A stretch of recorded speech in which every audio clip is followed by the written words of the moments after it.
Hi, this is Jeremy Ham with the Ark Encounter. We are here at the Ararat Ridge Zoo, and the Ark, the Life Size Noah's Ark, has been open since 9 a.m. this morning, open till 12 midnight, so you can come anytime during the day and get some great pictures during the day, or even some pictures at nighttime when it's dark, or even when the sunset is out. So you can get some fantastic pictures, and we've even posted many of those on the Facebook page and Twitter and all Instagram, all social media. So you can get kind of a cool picture of what it looks like, and you can get some great photo ops with your family and friends and just various things. So we really encourage you to take advantage of that during this time of the 40 days when we're open to midnight. But anyway, I want to introduce Sarah Jo here. She is the zoo supervisor, and we are with one of my favorite animals, but I'm biased being from Australia. But I won't give it away. I'll let Sarah Jo take it from here and tell us a little bit about what we're seeing here right now. So we have 4 red kangaroos in here. We have our big boy hiding in the shade in the back. That is King Solomon. And then we have his 3 girls with him. We have Naima, Saba, and Amira. So these guys, let me see, sorry. So these guys right now are just kind of lounging in the shade. During the day, red kangaroos will just try to stay cool. So you can see they're finding all of their shady spots, and they're more than happy and content here. She's taking a nap. She's adjusting to her new home really well. They're grazing on their grass. So some cool things about the red kangaroos, if they're getting hot, they actually lick their wrists. So there's a blood vessel that lays there. So when they lick their wrists, it cools that down, and they actually cool off their whole bloodstream, which keeps their body temperature down. Another cool thing about red kangaroos, they're actually one of the world's largest marsupials. They can jump up to 6 feet tall and go 35 miles an hour.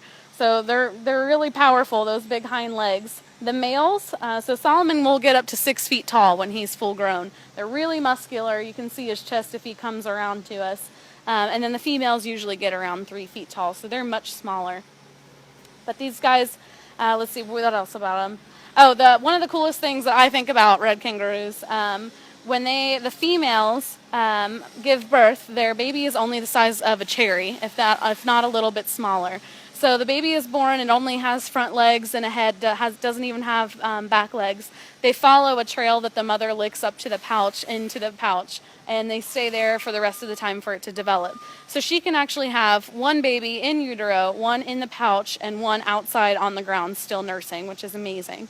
Another cool thing that God's designed them with, if it's a drought and the mother cannot take care of both herself and the baby, before she gives birth to the baby, she can actually pause her pregnancy until conditions are right and then resume it. And that's just a kind of a hormonal balance that helps them do that, to make sure that their babies will be born healthy and they can take care of both of themselves. But the babies are super dependent on their moms. They'll actually try to crawl back into the pouch up until they're 2 years old. So as long as they can fit, they'll still keep trying to go back in there. So like I said, these guys just kind of stay cool during the day. They're adjusting really well. They come right up to the fence to meet people. If it's really shady out, they get a little bit more active. They're mostly active during dawn and dusk, just like deer are. So early in the morning and late in the day, that's when you're going to see them hopping around and having fun. And then we're going to be starting doing our enrichment with them, get them some popsicles for them to lick on. Right now their favorite snack is cheese crackers, so they'll get those every once in a while just as a treat, so that they don't get too pudgy on that. Yeah, they're doing really well. I tell you what, it really seems like they made their home here, Mm-hmm. and I'm sure they're used to hot weather, originally being from Australia anyway. Yes, yeah, they do fine in the heat, and they'll also do pretty good in the winter time. We'll bed up all their barn. We'll fix it up to make sure that they're set up for success in the winter time. But yeah, a lot of people get worried that maybe they're a little too hot because they're just kind of laying there. But that's what they do, and that's what they do in the wild too. Out in Australia, it gets a lot hotter than it does here in Kentucky.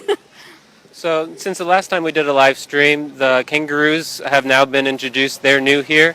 And are there any other animals that are new here since we did a live stream? I noticed there's a striped creature over yonder. We have 2 new zebras. If we want to walk over there, you guys can meet them. Yeah, let's do that. We can head over that way. Let's see. Best way would probably be to go out this way. So we got 2 new Grant zebras. Their names are Zilla and Zipporah. So we had to pick girl Z names for them from the Bible. But they're also doing really great here. We're just about to clean their enclosure first thing in the morning. We'll hop out of here.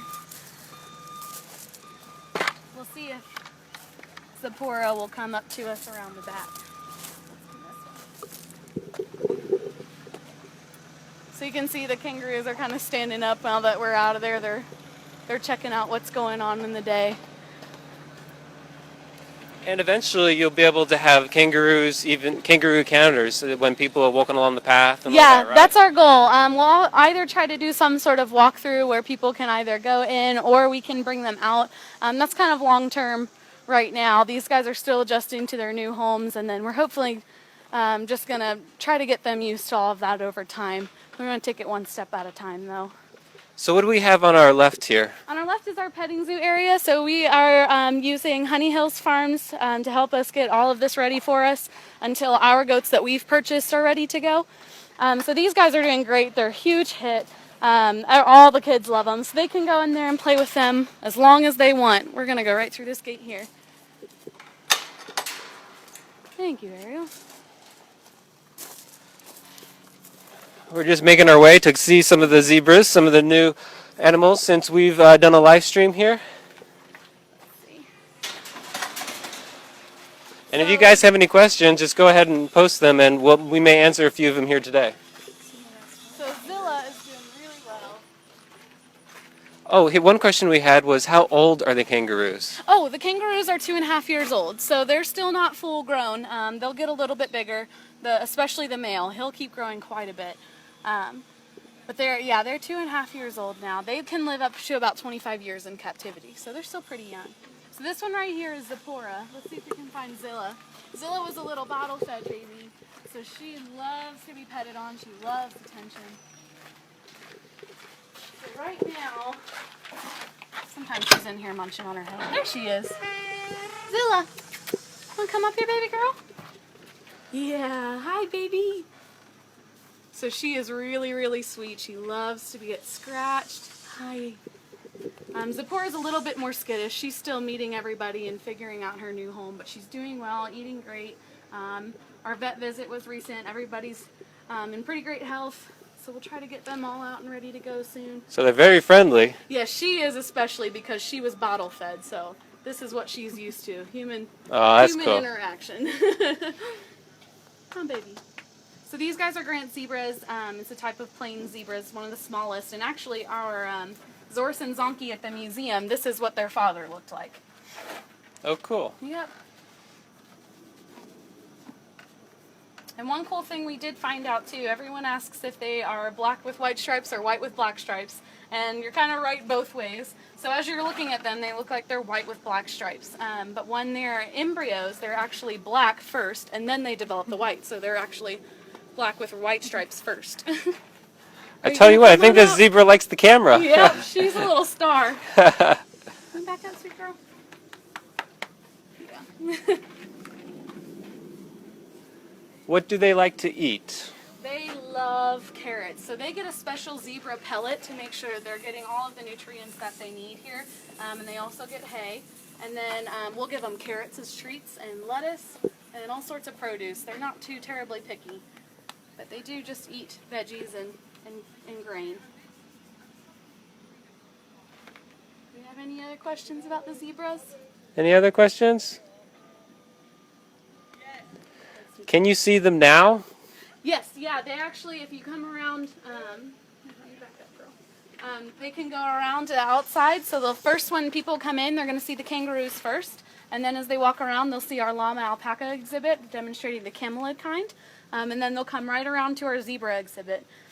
So they can see them all day long. They're out here. They might be hiding out in the shade, but you guys can see them from any angle that you're at. And how old are they?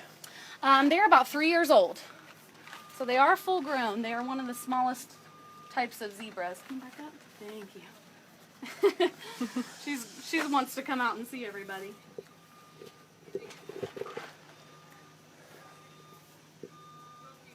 So do they walk right up when guests come?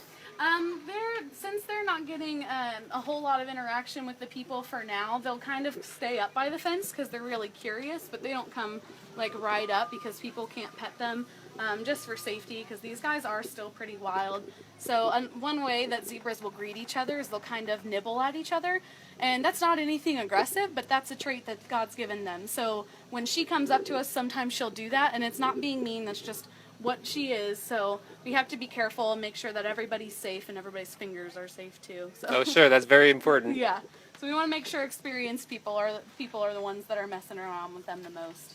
But as you can see, there's some guests over there, and they can see them all the time from all around. They've got a huge enclosure. They've got 2 big sand pits that they love to roll around in. They make a big scene. All the kids love it when they roll around in the sand and toss sand everywhere. And this is a full-fledged zoo. It's not just a petting zoo like we have at the Creation Museum. Right, So right. This is a zoo where you're actually just kind of seeing them from here. And eventually, once we get ourselves a little bit more grounded, we're going to try to get some enrichment programs up and talks, so that way you guys can come up and see everybody and learn a little bit more about them, get a more personal interaction. But right now, we're just kind of getting adjusted to our new home. So the petting area is over there. They can go in with those guys and pet them as much as they want. Goats, sheep, and a little mini horse and mini donkey, and they love it. So far, I think the petting area is probably the biggest attraction. oh yeah, definitely. What do you think, sweet girl? Well, can we just go around and look at some of the other animals, Yeah, just absolutely. We'll get for to those that. that didn't watch the previous live stream? Yeah. Let's see. So like I said, we just had our vet visit on Tuesday. So everybody's checked out by our vet. So that way they're all getting the best care that they can. And I was going to have, if you guys can come around at some point, we turn on our sprinklers for our emus, who are also native to Australia. But they absolutely love the sprinklers. They'll go crazy over them. There's 5 sprinklers and 4 emus.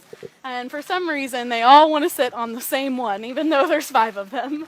So they'll sit right on top of it, and there's definitely a splash zone. They shake their feathers out and spray water everywhere. But we can go in here with these guys and see what they think of the camera. Sometimes they're a little shy, and sometimes they're really curious.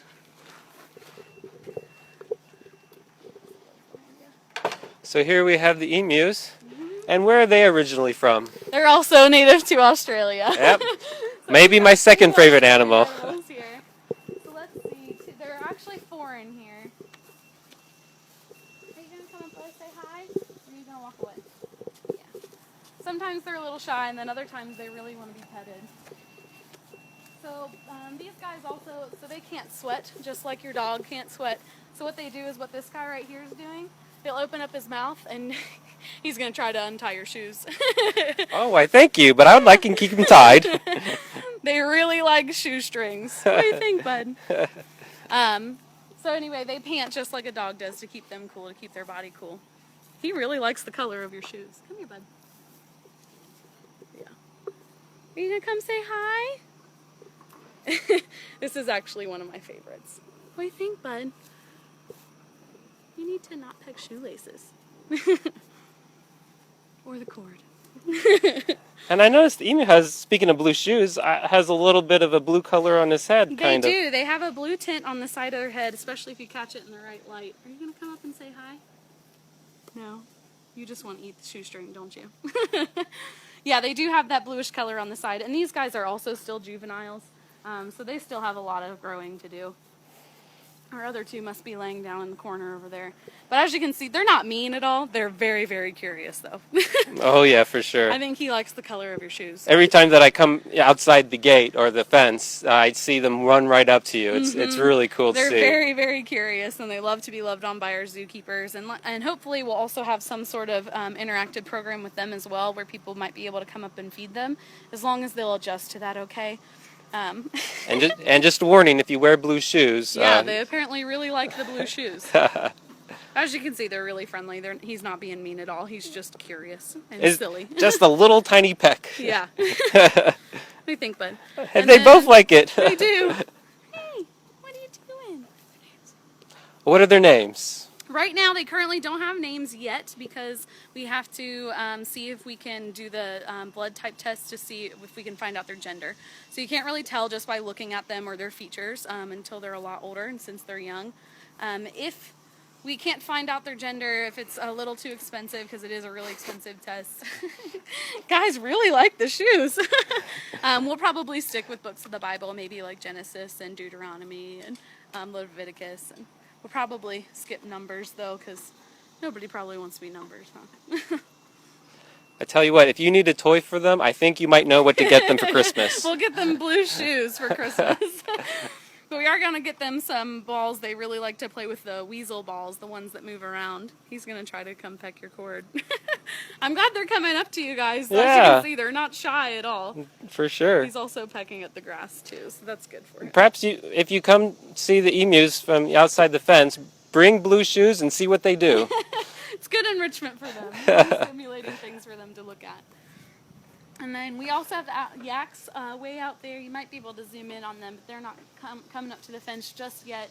They really like to hang out in the shade as long as they can. They're more native to colder environments, so that we've got some nice shade back there. We're going to get them some fans and some popsicles and things like that. They're still doing great. It's not too hot for them yet or anything like that. So as soon as we get them more accommodated to their new home, we'll try to get them to come up to the fence. That way people can meet the yaks, because they're really cool creatures, and a member of the bovine kind, so same as cows. Sure. Well, that's cool. And I hear a rumor that camel rides might be starting soon. Is that true? Yeah, we are doing our best. Our crew is working so hard right now. If you guys can keep them in your prayers, they're working really, really hard to get these camel rides and donkey rides up and going. So our camel ride area is actually done, and so is our donkey ride. We're actually trying to just finish the holding pen for the animals once they get here, because they can't live in the ride area.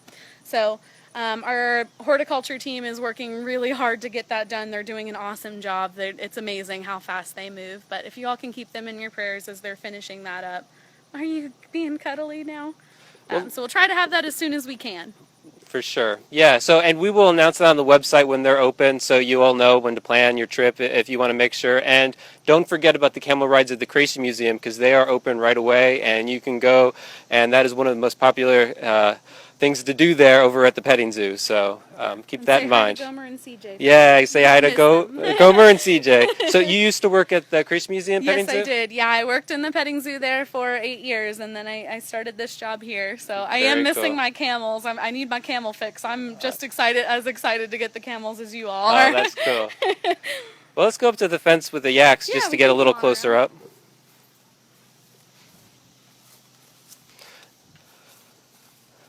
Are there any more questions for us? Just go ahead and post it. Are the animals fed organically? They actually, most of all of the food is the grains nowadays, especially. A lot of people are switching to the organic feeds. So a lot of them, I think, are.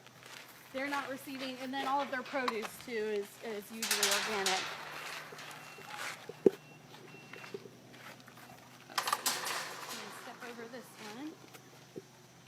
So we did just get, a lot of people were commenting that they didn't see benches around. We did just get nice new, really pretty benches. There's one in here.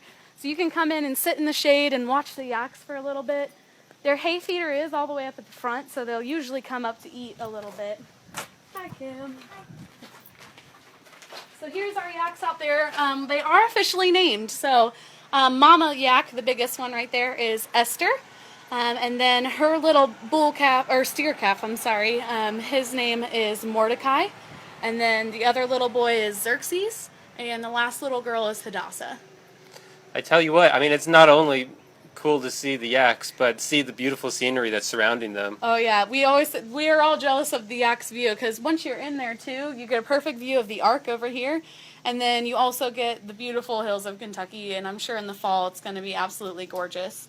And then, like I've said, they also have access down past that fence. They have access to that whole pasture so that they can graze and eat some grass and do what God designed them to do. If you're just joining us, we recently just saw the emus, originally from Australia, and we have a question related to the emus. What noises emus make? Isn't it a booming sound? Yeah, it's actually called a drumming noise. So it's a deep sound that they make in their throat, and you can actually hear it up to a mile away. So the females are the ones that mainly do that. The males will also do it, but the females are usually quite a bit more vocal than the males. which is why we're thinking we may have 3 females and 1 male, but that's just a guess for now. We have 3 of them that will drum a lot, especially if they're curious. So that's their main communication point. They'll also do it if they're angry, but these guys are so happy and content here. We haven't heard them do that for that. Mainly if we bring in anything new or exciting, they start to do that drumming noise because they're curious. Very cool. So, Judy is asking how many more kinds of animals would be at the zoo when it's all done. And as I understand it, it's an ongoing process. You know, we're continually going to be updating things and upgrading things. So, Right. can you maybe give a little hint as to what we might see? You know, even next year. We are hoping to get some ostriches actually here really soon. And then the biggest thing is we want to expand on our kinds so that people are coming off the Ark, they're hearing this word kinds over and over, and then they can come out here and see that in terms of animals that they know today. So we're hoping to expand our kinds. So we have already cows, our bovine kind, so we can get more animals in the bovine kind. There's a lot of cool breeds that are out there like Brahmins and Highlanders, and there's Zebus and all sorts of things that we could get for these guys. But yeah, it's kind of a work in progress. Over the years, we'll see what all we can get, see what also gets along with the animals, and then the hardest thing too is what does well in this climate here. We hate to have an animal come here and then have to take them off exhibit all winter or the other way around. So we want to make sure that they'll also be leading a happy, healthy lifestyle here as well. Sure, and their care is one of the most important things here in your perspective, you know, Right. as you're taking care of them. Oh, we're also getting ambassador animals, so we already do have some hedgehogs for you guys to meet. Their names are Priscilla and Aquila, and they will be coming out hopefully here soon to meet you guys. They've been getting socialized so that they can be content in their ambassador lifestyle. So that way we can bring them up to you guys and meet them and talk about how God's designed them perfectly to do what they are designed to do. Very cool. Well, we'll end it here, and we just did a live stream of the exhibits inside the Ark, the life-size Noah's Ark. So if you didn't get to watch that, go to the Ark Encounter Facebook page and go to the next video underneath this video at the zoo, and you can watch that. It gives you a behind-the-scenes look from the content perspective of the reasoning for the exhibits and all that. So that was just fascinating, and we even got to see a couple of the new things that they recently installed. Again, it's an ongoing process that they're continuing to tweak and upgrade things as time goes on. So we really appreciate you guys joining us here today and hope to see you soon.